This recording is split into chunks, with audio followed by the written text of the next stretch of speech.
buon inizio settimana, buon lunedì 16 dicembre, qui la versione di Oscar Giannino vi saluta, andiamo subito al punto del giorno. Vi dirò che il tema della puntata vi potrà sembrare un po' eccentrico, per me non lo è affatto, perché sono stato incuriosito un paio di settimane fa da leggere degli sviluppi che aveva in Veneto la proposta di legge regionale per indire il referendum indipendentista, cioè per chiedere a tutti i cittadini del Veneto di rispondere a un quesito se il Veneto debba o non debba rendersi indipendente rispetto alla Repubblica Italiana. Allora, siccome proprio alla fine della settimana scorsa in Catalogna, da sempre regione molto autonomista e in cui è ricorrente la richiesta indipendentista, i 4 partiti che costituiscono la maggioranza alla Generalitat, al governo della regione autonoma catalana, hanno raggiunto l'accordo per un referendum indipendentista e subito il governo di Madrid ha opposto un no, perché dovete sapere che in Catalogna sia i popolari che i socialisti che si alternano al governo a livello nazionale sono in minoranza in Catalogna, sono invece 4 partiti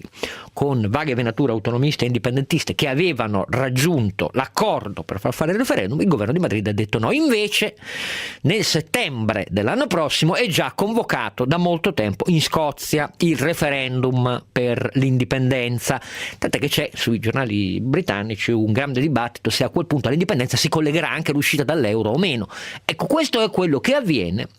E allora di fronte a questo mi sono detto, ma perché non tentare di capire dietro questa proposta di legge che stava per andare in Consiglio regionale in Veneto, poi è tornata indietro in commissione perché il PDL e il PD insieme hanno detto no, è meglio che ci ripensiamo, perché il PDL in Veneto è per fare un referendum sì, ma per rendere il Veneto a statuto speciale. Io personalissimamente sono per l'abrogazione delle regioni a statuto speciale, quindi non credo che sia quella la buona risposta. Mi sono detto, ma spieghiamo ai nostri ascoltatori, dando il microfono a un indipendentista da tempo, quali sono le prospettive, i presupposti, le possibilità reali che questo tentativo vada in porto, cioè che davvero sia possibile nel nostro paese fare quello che in 20 anni la Lega poi in realtà non ha mai fatto. Non stiamo parlando del congresso della Lega venuto a Torino, non stiamo parlando di quello, stiamo parlando delle forze indipendentiste che da sempre in Veneto hanno tentato questa strada e, a dire la verità, in questa consigliatura regionale mi sembrano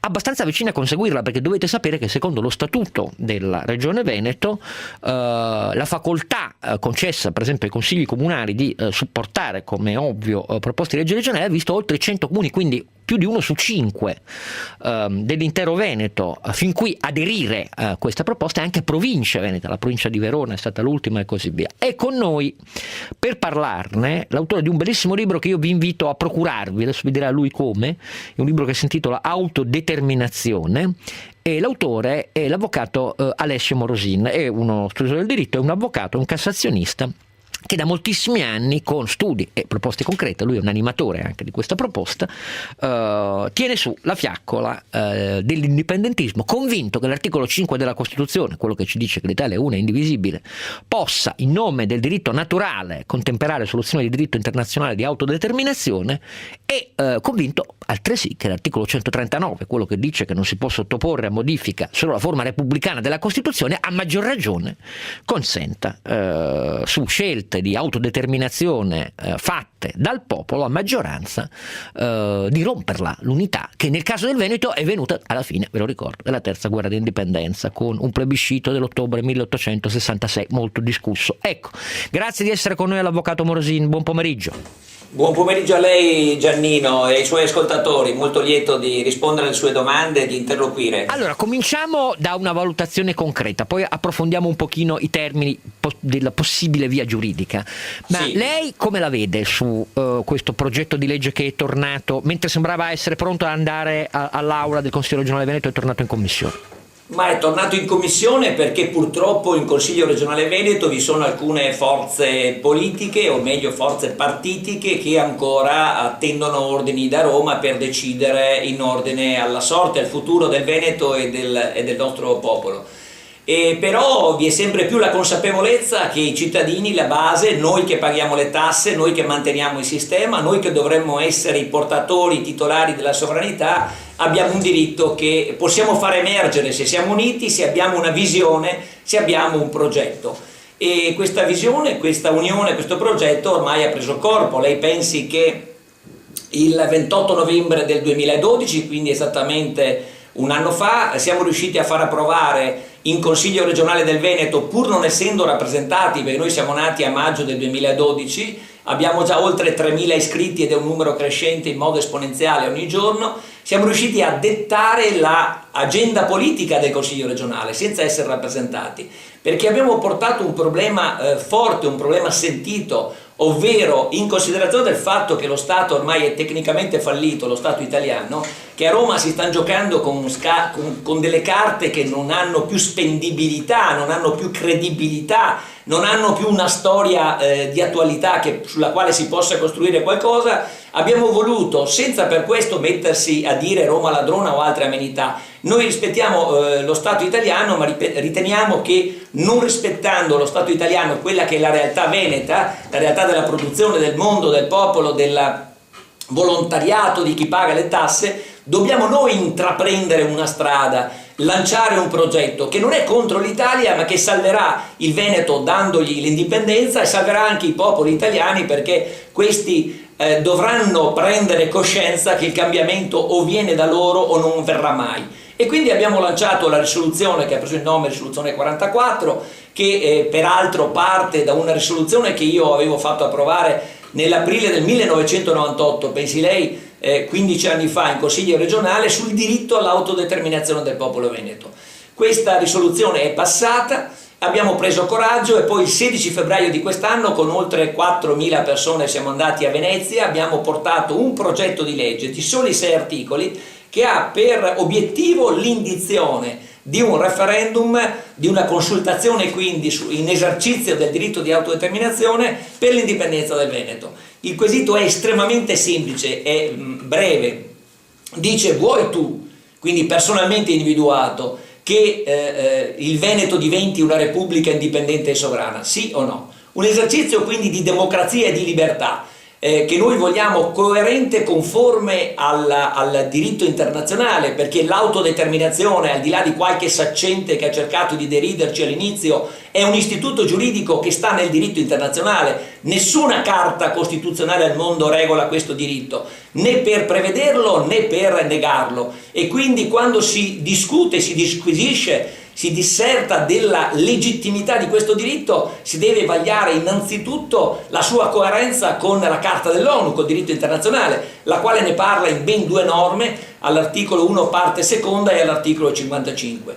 Ma anche a voler contraddire, accettare il confronto con quelli che chiedono di valutare se è conforme ed è legittimo con la Costituzione italiana, noi richiamiamo non solo l'articolo 5, che a sproposito, in modo improprio, viene richiamato, ma l'articolo 10, il quale testualmente dice che l'ordinamento giuridico italiano, e quindi la magistratura, il governo, il Parlamento, ma anche gli organi di chiusura, la Corte Costituzionale e il Capo dello Stato, quindi l'ordinamento si conforma alle norme del diritto internazionale generalmente riconosciute.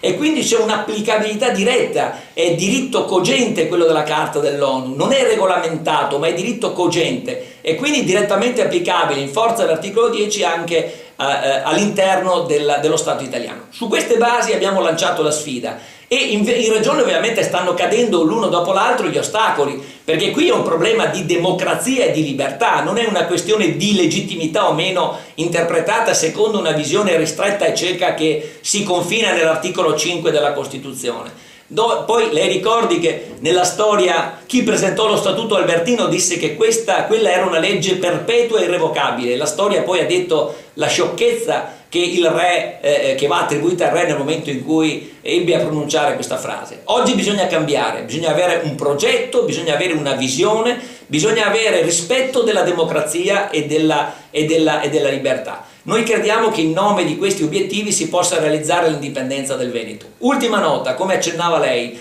a sostegno di questo progetto che sta scardinando le regole del potere, del piccolo potere regionale, perché purtroppo è la ripetizione di quella che è la realtà del potere degenerato in Italia, salvo eccezioni, noi siamo riusciti a coinvolgere a mani nude, quindi vuol dire senza risorse, senza alcun aiuto, senza che la stampa parli di noi, siamo riusciti a coinvolgere ad oggi ben 154 comuni che rappresentano oltre 1,5 milioni di veneti, ben 4 consigli provinciali su 7, e gli altri 3 che mancano sono peraltro impossibilitati a pronunciarsi perché commissariati. Ebbene, questi 4 consigli provinciali rappresentano 3,5 milioni, oltre 3,5 milioni di cittadini veneti sui 5 che risiedono in questa regione. Quindi stiamo facendo la democrazia dal basso, non stiamo facendo una cosa campata in aria. Ci crediamo, abbiamo la forza, abbiamo il progetto, abbiamo il sostegno della gente. Se lei vede nel sito indipendenzaveneta.com può vedere sale da 500, 600, 700 persone, e quindi accorrono anche quelli del PDL, ex Forza Italia, ex NDC, non so cosa siano, tutta una serie di gruppi a vedere che cosa accade. I giornali parlano di noi perché la gente non entra nelle sale dove facciamo le riunioni, e omettono volutamente certi giornali di entrare nei contenuti, però la gente capisce, la gente ci segue, questa è la realtà. Vede, non l'ho interrotta, e come immagino che immagini, però la informo, qui c'è una raffica di sms dai nostri ascoltatori dei tipi più vari e diversi, molti irridono o non sono assolutamente d'accordo, c'è chi propone la secessione della propria villa, c'è chi dice che invece se ci riuscisse allora vedrebbe automaticamente a trasferirsi in Veneto. Diciamo, il più dei commenti e delle impressioni dei nostri ascoltatori sono dettate dopo 20 anni in cui il tema indipendentista è stato utilizzato in politica senza far seguire alle parole i fatti, o allo scetticismo o alla contrarietà. Però adesso noi andiamo alle informazioni stradali e poi riprendiamo però con la domanda che le faccio: ma lei crede davvero che quei due, soprattutto i 2 grandi partiti di destra e sinistra, cioè il PDL e il PD, che vi hanno detto no in aula, ricordo a chi è in ascolto che non è consigliere regionale Morosini, quindi non c'ha né vitalizi né niente, è un avvocato, non hanno detto no in aula, davvero ve lo consentiranno? Perché senza di loro come si fa a farlo passare in consiglio regionale? Cioè senza il pezzo di centrodestra che è fondamentale per la maggioranza al consiglio regionale del Veneto e della giunta Zaia, questa roba non passa. Adesso andiamo alle informazioni stradali e poi... Eccoci qua, tornate in diretta, 16:48, 9 secondi, e con noi Alessio Morosin, avvocato, autore del libro Autodeterminazione, presidente onorario del movimento politico Indipendenza Veneta. Stiamo parlando di questo progetto di legge referendario in Veneto che era quasi arrivato all'aula per l'indizione di un referendum per l'indipendenza del Veneto. Esistono riferimenti precisi nella cronaca politica attuale dell'Europa, l'abbiamo visto, in Scozia è già convocato, in Catalogna i partiti locali sono in maggioranza e lo vogliono indire, il governo centrale ha detto no e quindi si va a uno scontro istituzionale su questo. Però a me pare che le condizioni politiche, visto che il PDL dice no, siano molto improbabili perché passi questo progetto. Allora le do un'informazione, Giannino, ed è questa, che abbiamo già risolto il problema, siamo già ad una maggioranza in consiglio regionale, nel senso che informare soprattutto i consiglieri del contenuto e delle ragioni che stanno alla base del progetto di indipendenza, in forza dell'esercizio del diritto di autodeterminazione, di cui anche il mio libro, che ha avuto un notevole attenzione e rispetto da parte anche dei consiglieri, ha smosso gli ultimi ostacoli, per cui grazie anche alla divisione del PDL tra Nuovo Centrodestra e Forza Italia, gli appartenenti a Forza Italia si sono già schierati ufficialmente in favore del... Quindi lei confida che passi. A quel punto... ci sono già i numeri, numeri, anche se lo fanno per ragioni puramente di interesse, ovvio, non c'è una idealità. Allora lasciamo perdere, ammettiamo che a questo punto ci sia la delibera del Consiglio regionale, il referendum venga indetto. Certo. Che reazioni si aspetta dalla Repubblica Italiana? Ma guardi, l'Italia è uno Stato baro, come noi diciamo, che è abituato a violare le leggi, in principal modo le leggi costituzionali, per cui quando si trova di fronte a una realtà pacifica che si muove in modo democratico nel rispetto del diritto internazionale e quindi di un diritto, quello dell'autodeterminazione, che è regolato dalla Carta dell'ONU, che è un diritto per sua natura, per sua caratteristica, per sua storia, per sua applicazione, è un diritto che va al di là, che viene prima, precostituzionale o sovracostituzionale. L'Italia non potrà far altro che prendere atto della situazione, non potrà compiere atti di forza di nessun tipo. L'esempio del Kosovo con la Serbia, quando il Kosovo ha fatto la sua consultazione, poi ha fatto la dichiarazione unilaterale di indipendenza, la Serbia si è ben guardata da fare un intervento di forza, si è rivolta all'ONU, l'ONU ha nominato una Corte internazionale di giustizia e la Corte internazionale di giustizia ha ritenuto